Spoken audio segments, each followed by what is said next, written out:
चाषींठारु धान संग्रहर शेष दिन पाखेइलाणी हेले समवाय विभाग जोगाण विभाग किंबा प्रशासनर निद भांगुनाही। सरकारी घोषणा ठीक भावे जाजपुर जिले में कार्यकारी हेउनाही।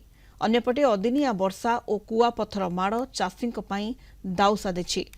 चाषी मंडी रे धान न दे अल्प दर में अन्यत्र बिकिबा बाध्य हेउछंती।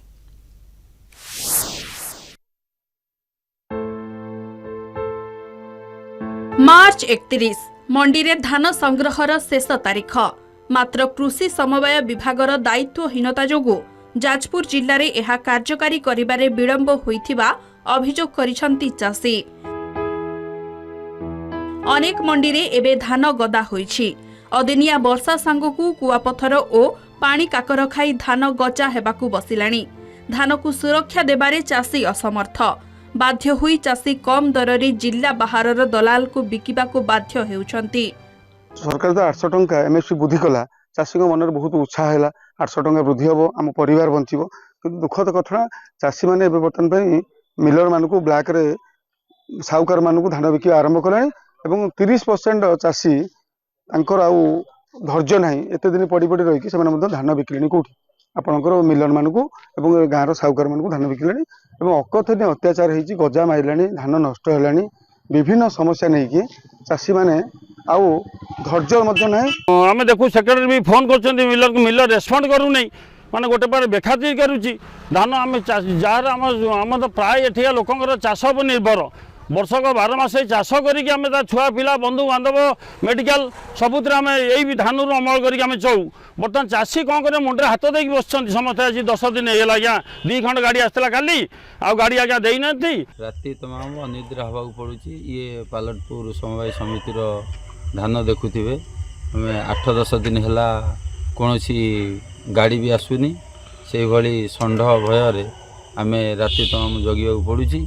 पूरा अनिद्रा जहाँ पूर्व सरकार थिले तांको समय एभली केबे भी हेई नहीं कौन चाषी भी एभलिया असुविधा पड़ी ना। मार्च 31 तारीख को दृष्टि रखी चाषी को टोकन बांटिबा काम युद्धकालीन भित्ति चलिला। मात्र एबे भी धान संग्रह अभियान शेष होई पारलानी। एथिपाई अधिकारी और कर्मचारी दायित्वहीनता को दायी करिसंती चाषी। किछि जगारे दिन रे तो किछि जगारे चाषी चलाइछंती आंदोलन। जिलार केतेक कृषक संगठन बड़ धरणर आंदोलन पाई पाग भिड़िलेनी।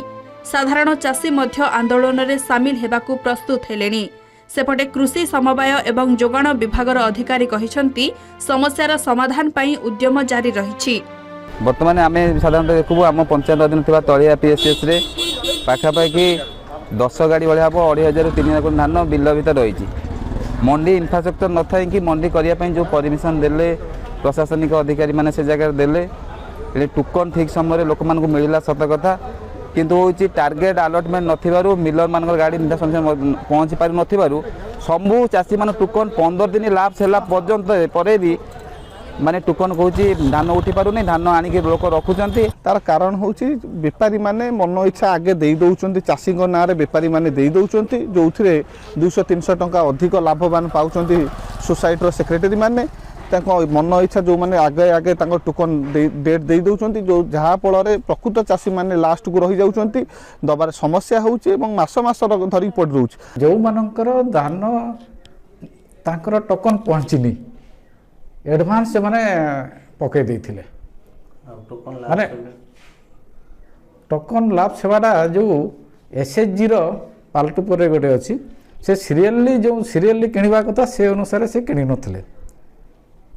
आगवाला को पछरे पकईकी पछवाला ठू किणुले जहाँफल कि किछिटा लाभ हो जाए गवर्नमेंट को लिखाई अप्रूव हो गला माने सेटा भी किणी दो। जाजपुर टाउन रु देवाशीष साहू रिपोर्ट कलिंग टीवी।